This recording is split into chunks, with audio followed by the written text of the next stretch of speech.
yang dipelopori oleh Ki Hajar Dewantara. Guru yang artinya di muka memberi contoh, di tengah bersama dengan siswa mendorong, membangun, memberi semangat, membangun cita-cita, dan Guru Handayani yang artinya guru yang mengikuti dan mendukung dari belakang.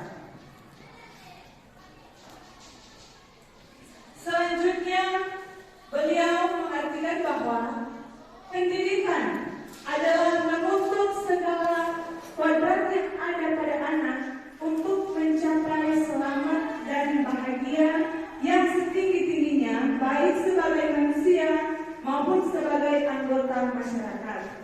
Nah, ini saya ambil dari kutipan Dasar-Dasar Pendidikan, yang artinya bahwa pendidikan hanya sebagai tuntunan hidup tumbuh kembangnya anak, sehingga mereka hidup sesuai dengan kodratnya masing-masing.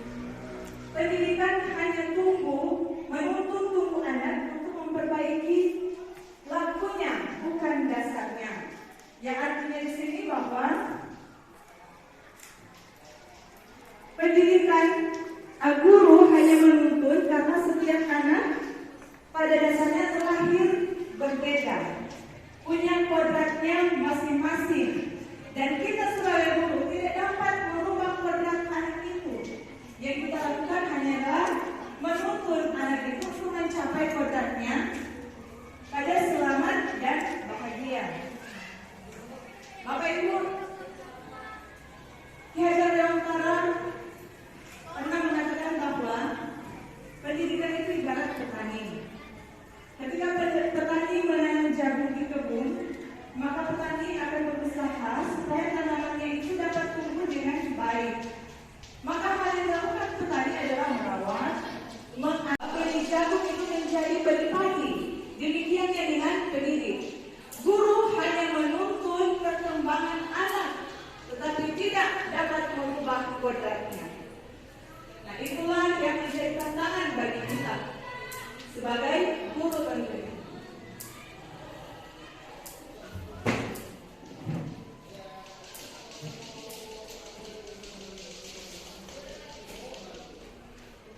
Nah, ini yang saya katakan tadi, sekolah ibarat lahan pertanian. Petani hanya menanam dan merawat tumbuh kembangnya. Demikian dengan pendidik, hanya menuntun perkembangan anak supaya menghasilkan anak yang mempunyai pengetahuan, sikap, dan keterampilan yang baik. Nah, Bapak Ibu, bagaimana untuk mewujudkan hal itu? Maka pasti kita harus terapkan itu disiplin di sekolah. Ya, kita harus terapkan disiplin. Setelah kita mendengar kata disiplin, apa sebenarnya yang ada di benak kita? Apa sih arti dari disiplin itu? Disiplin itu yang bagaimana? Taat pada peraturan. Taat pada peraturan. Iya, jawaban dari Safira. Taat pada peraturan. Memang kata disiplin sangat identik dengan taat pada peraturan, tata tertib, dan patuh pada peraturan, contohnya juga yang ada di sekolah. Nah, Bapak Ibu, sering kita menghubungkan kata disiplin itu dengan hukuman, padahal itu sungguh berbeda. Karena belajar tentang disiplin positif tidak harus memberi hukuman kepada siswa, tapi hukuman itu justru adalah salah satu alternatif terakhir. Kalau perlu, tidak digunakan sama sekali. Dengan kata lain bahwa untuk menerapkan disiplin tidak harus memberi hukuman, tetapi yang terpenting adalah bagaimana kita membangun motivasi internal dari diri seseorang itu, khususnya bagi siswa kita. Motivasi internal berarti orang itu bisa bertanggung jawab dengan apa yang dilakukannya, dan mereka mendasarkan tindakan mereka pada nilai-nilai kebajikan universal. Nah, Bapak Ibu, coba perhatikan apa sih keyakinan kelas. Keyakinan kelas itu bersifat abstrak daripada peraturan. Seperti contoh, kalau peraturan di sekolah, di kelas, jangan buang sampah sembarangan. Kalau kita ubah ke keyakinan kelas, kita akan ubahnya jadi seperti ini. Jagalah kebersihan. Dua kalimat yang berbeda sebenarnya, tetapi di makna tujuannya tetap sama. Kalau peraturan kan contoh ke jangan membuang sampah, tidak boleh ribut dan sebagainya. Tapi kalau keyakinan kelas, jagalah kebersihan.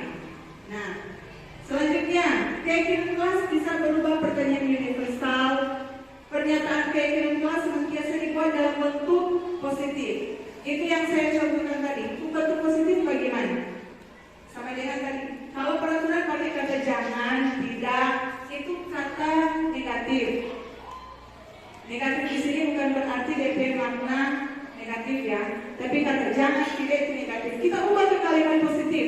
Jangan membuang sampah, kita ubah ke jagalah kebersihan. Tidak boleh bolos. Kita bisa ubah ke keyakinan kelas jadi apa? Kita keluarkan kata tidak boleh bolos. Keyakinan kelas kita ubah jadi seperti apa? Misalnya, ikutilah pelajaran sampai selesai. Gitu? Dua kalimat yang beda, tapi sebenarnya tujuannya sama. Jangan bolos. Kita ubah ke keyakinan kelas, ikut pelajaran sampai selesai. Jadi mungkin itu contoh-contoh tentang kalimat berbentuk positif. Nah, keyakinan kelas sebenarnya tidak terlalu banyak sehingga mudah diingat dan dipahami. Keyakinan kelas sebaiknya sesuatu yang diterapkan di lingkungan tersebut. Jangan kita buat keyakinan kelas yang sebenarnya tidak diterapkan di kelas kita.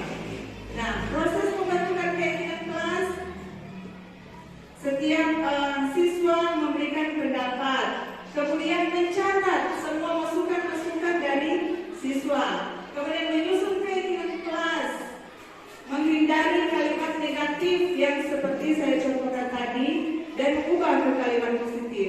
Nah, contoh di sini, jangan berlari di kelas atau koridor. Kalimat positifnya apa? Berjalanlah di kelas atau di koridor. Dua kalimat yang berbeda. Di atas ada kata jangan, yang sebenarnya itu contoh ke peraturan. Kalau keyakinan kelas harus kalimat positif, berjalanlah di kelas. Dan yang terakhir, keyakinan kelas harus ditulis atau ditampal di dinding supaya semua siswa bisa melihatnya. Ini contoh keyakinan kelas yang saya buat di kelas untuk kelas 9D. Di situ kalau Bapak Ibu bisa baca, yang tulisan agak orange, beriman dan bertakwa kepada Tuhan Yang Maha Esa, itu contoh nilai kebajikan yang sudah dibahas pertama tadi. Keyakinan kelasnya apa? Berdoa sebelum dan sesudah kegiatan pembelajaran. Kemudian nilai kebajikan di atas, rasa hormat. Dia keyakinan kelas yang harus ditaati apa? Pertama, mendengar nasihat guru, menghargai teman dan sebagainya. Itu contoh keyakinan kelas yang saya buat. Jadi keyakinan kelas sebagai upaya untuk membangun budaya positif di sekolah. Keyakinan kelas ini hendaknya selalu dilakukan oleh semua warga kelas. Guru mempunyai kewajiban untuk menumbuhkan karakter baik bagi murid. Tapi harus diingat bahwa guru harus mengenal tentang keadaan muridnya sendiri. Karena setiap anak itu memiliki dasar laku yang berbeda sesuai dengan kodratnya. Jadi guru harus mengetahui mengenal murid itu sendiri. Karena kebutuhan dasar dari setiap orang nanti akan berbeda pada tindakannya, termasuk di lingkungan kelas dan sekolah. Jadi seluruh tindakan manusia itu mempunyai tujuan yang diinginkan. Ketika kita mendapat apa yang kita inginkan, sebetulnya saat itu kita sedang memenuhi satu atau lebih dari kebutuhan dasar kita. Nah, ada teori tentang kebutuhan dasar manusia dari William Jackson. Pertama, kebutuhan dasar manusia itu pasti berhubungan dengan kanan, gitu, pakaian. Kedua, kebutuhan akan kasih sayang dan rasa diterima. Siapa di antara kita yang tidak ingin disayangi? Siapa di antara kita yang tidak ingin dihormati atau diterima? Pasti semua ada. Kemudian, kebutuhan akan kebebasan, kebutuhan akan kesenangan, have fun. Siapa yang tidak mau untuk senang? Semua pasti menginginkan supaya hidup senang. Kemudian penguasaan atau power. Nah, ketika seorang muslim melakukan tindakan yang bertentangan dengan nilai kebajikan atau melanggar peraturan, hal itu karena ada salah satu kebutuhan yang gagal dipenuhinya. Tinggal menjadi pertanyaan bagi kita, bagaimanakah tindakan kita sebagai guru untuk mendapati ada murid yang melakukan perbuatan yang bertentangan dengan nilai kebajikan atau kesepakatan kelas sekolah yang diyakini bersama. Seperti contoh, ketika kita menyaksikan banyak atau ada beberapa siswa yang melanggar tindakan disiplin, kita harus mengevaluasi apa sebenarnya yang menjadi latar belakangnya. Salah satu kebutuhan yang mungkin tidak terpenuhi dari rumah. Apabila ada yang kita dapati mungkin siswa yang mengambil uang temannya, kemudian uang itu ia belikan makanan di kantin. Berarti menurut Bapak Ibu, dia melakukannya karena ada satu kebutuhan yang tidak terpenuhi. Kebutuhan apa? Misalnya kalau berhubungan dengan makan, dia lapar dari rumah, tidak makan, dia harus memenuhi kebutuhan itu. Artinya kebutuhan untuk bertahan hidup. Kalau kita dapati ada anak yang suka usil di temannya di kelasnya, dengan kata lain ingin mencari perhatian, kita mungkin bisa menganalisa berarti anak ini ada kebutuhan yang tidak dipenuhi. Mungkin rasa kasih sayang yang tidak didapatkan dari rumah kita. Jadi dari berbagai latar belakang tindakan pelanggaran disiplin, sebagai guru kita harus mengevaluasi apa yang menjadi kebutuhan yang tidak terpenuhi. Mungkin tidak terpenuhi di rumah, dia berusaha untuk mencari data di sekolah. Maka karena di sekolah tidak dapat, maka dia melakukan tindakan di luar, melanggar tindakan disiplin.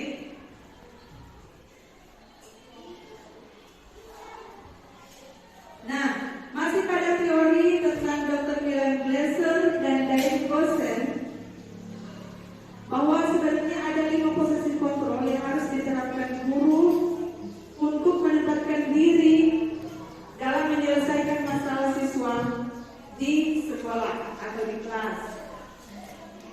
Yang pertama, guru menempatkan diri posisi sebagai penghukum.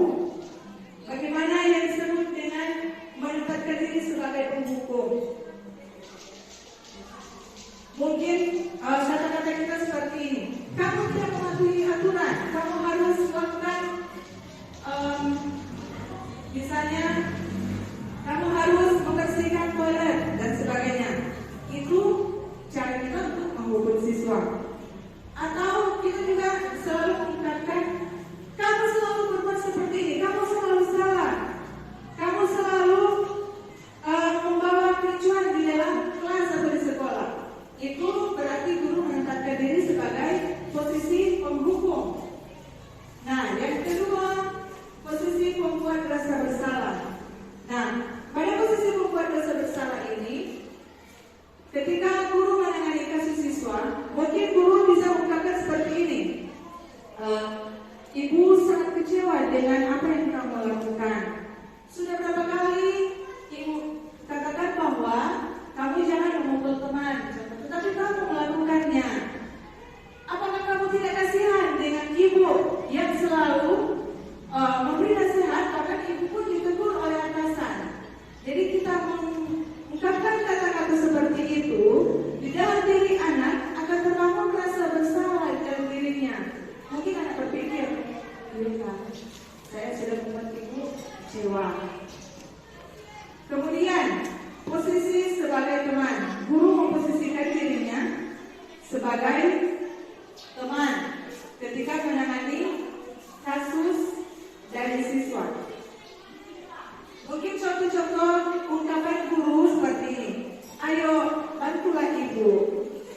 Ayo ingat apa yang sebenarnya ibu lakukan saat ini. Jadi kita memposisikan anak itu sebagai teman kita untuk menyelesaikan masalahnya. Nah, sudah kali ini ibu maafkan ya, tapi jangan kamu ulangi kembali. Nah, itu contoh posisi guru sebagai teman terhadap siswa. Kemudian yang keempat adalah pemantau. Dalam posisi pemantau, kita bertanya kepada guru, kita bertanya kepada murid, apa yang sudah kamu lakukan? Apakah kamu tahu sanksi atau konsekuensinya? Nah, pada posisi ini, guru hanya sebagai pemantau, artinya hanya memberikan arahan kepada murid. Catatan data yang digunakan sebagai bukti atas perilaku seseorang atau seorang murid. Jadi posisi ini hanya menggunakan slip catatan atau daftar cek saja kepada murid kita. Ketika murid membuat satu pelanggaran, kita hanya sebagai pemantau saja. Jadi hanya membuat satu catatan. Kemudian posisi yang kelima adalah manajer. Pada posisi ini, guru berbuat sesuatu bersama dengan murid. Jadi guru memanggil murid, kemudian murid mempertanggungjawabkan perilakunya. Guru mendukung murid agar menemukan solusi dari masalah yang dia alami. Jadi ketika ada murid yang misalnya bolos,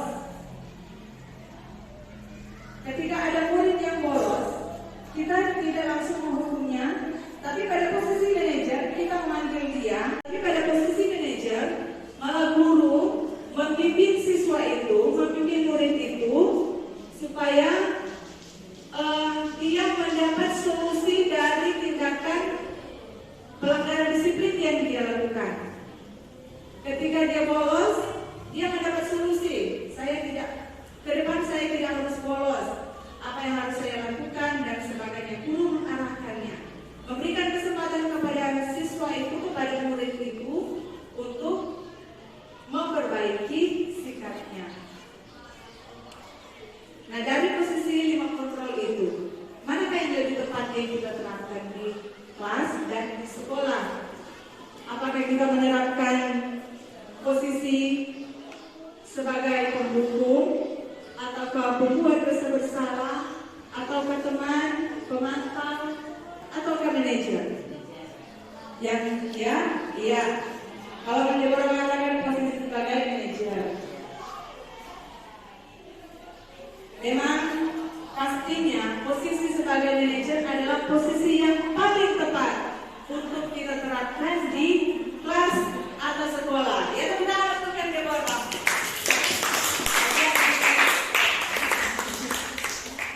Pada posisi ini, guru duduk bersama murid dan berefleksi. Dan dalam penerapannya berhubungan dengan restitusi. Materi sebelumnya tadi sudah dikenakan apa yang dimaksud dengan restitusi. Jadi ketika murid berbuat salah, guru tidak langsung mengambil tindakan menghukum, tapi murid diajak untuk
adalah restitusi.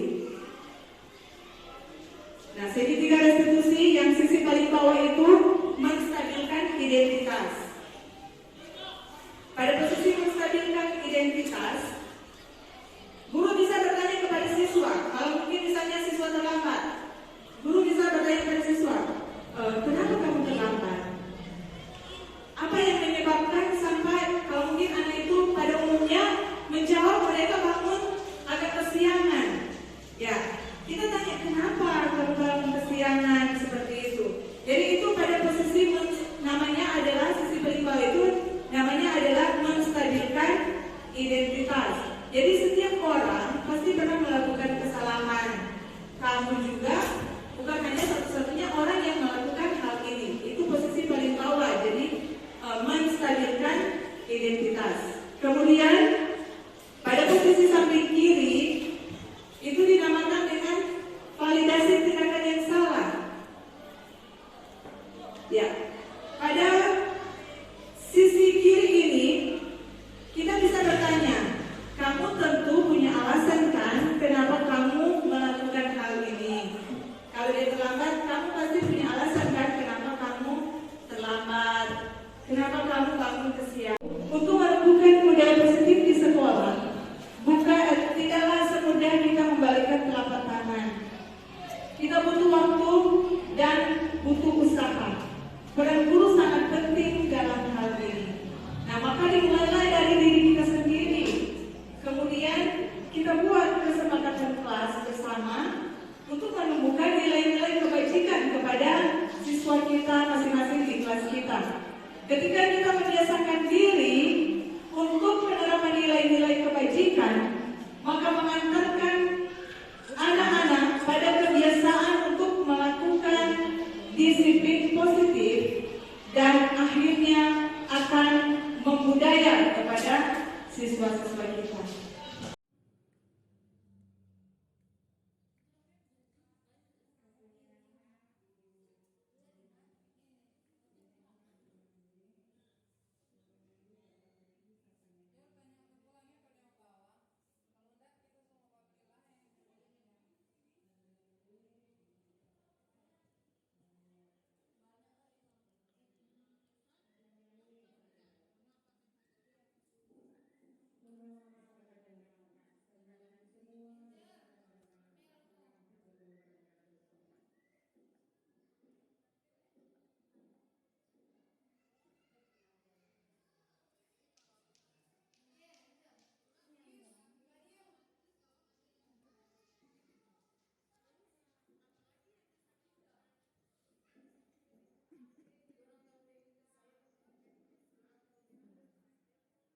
terima kasih. Saya tidak akan menjawab satu persatu pertanyaan, tapi langsung saja saya simpulkan.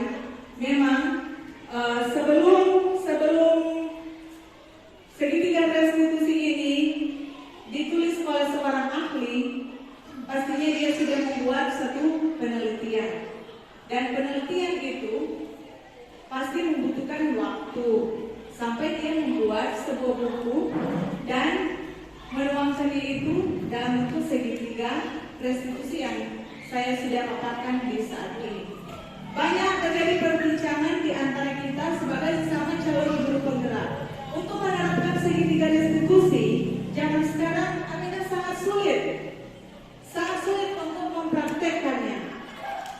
Tetapi di sini kita diajarkan, inilah tantangan kita sebagai guru di zaman now, di paradigma yang baru, pembelajaran paradigma yang baru, pembelajaran yang berdiferensiasi sesuai dengan kurikulum 13 ini.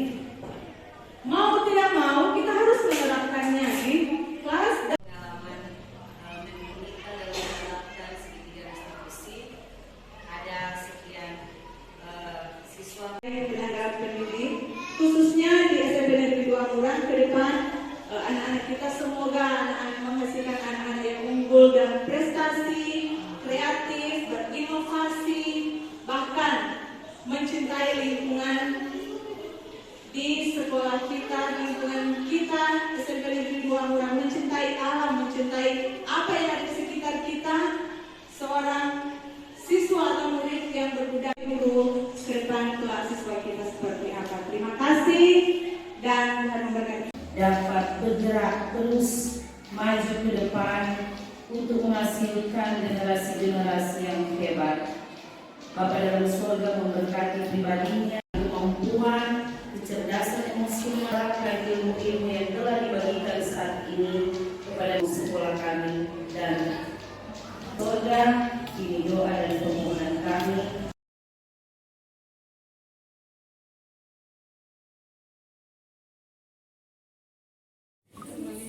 Nah, anak-anak semua perhatikan. Jadi saat ini kita akan buat keyakinan kelas. Keyakinan kelas itu diambil dari aturan-aturan yang ada di dalam kelas. Jangan membuang sampah sembarangan. Nah, kata jangan kalau dalam membuat keyakinan kelas kita harus menggunakan kata yang positif.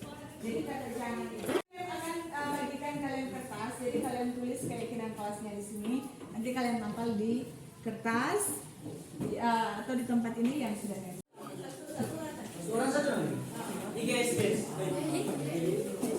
Didi. Yang sama dengan dua pim.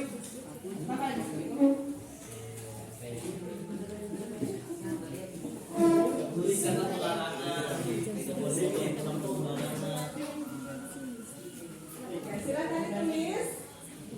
Nanti setelah selesai kalian tulis langsung ditambah kertas yang sudah disiapkan.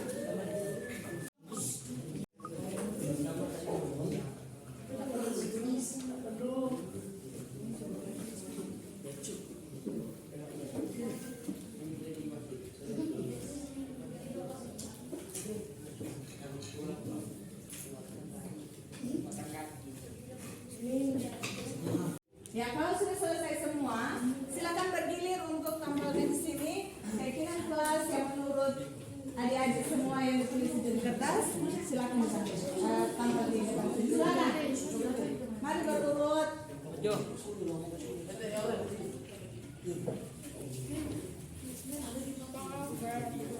Dennis.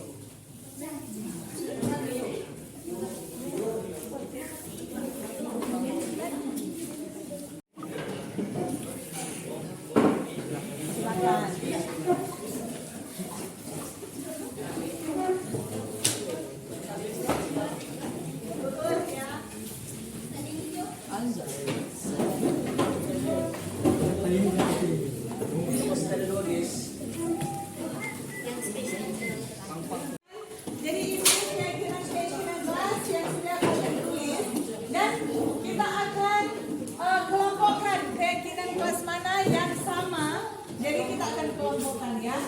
Jadi seperti ini, rajin belajar, Di sini juga ada yang membaca rajin belajar. Ini kalau yang ini menjaga kebersihan. Ini menjaga kebersihan. Jaga kebersihan, iya. Sama lagi dia menjaga kebersihan ini. Menghargai guru. Nah, di sini menghargai guru ada. Kemudian yang kedua saling menghargai. Di sini ada yang tulis menghargai guru, menghargai teman, jadi saling menghargai. Kemudian menjaga kebersihan. Di sini ada menjaga kebersihan. Dan yang terakhir di sini adalah ya, di sini lagi sama ya. Menjaga keindahan. Oke? Saya Aulia Poli, kelas 9A. Perasaan saya senang ketika belajar bersama Mim Angel Nayon. Saya Lele Paparan, saya sangat senang belajar.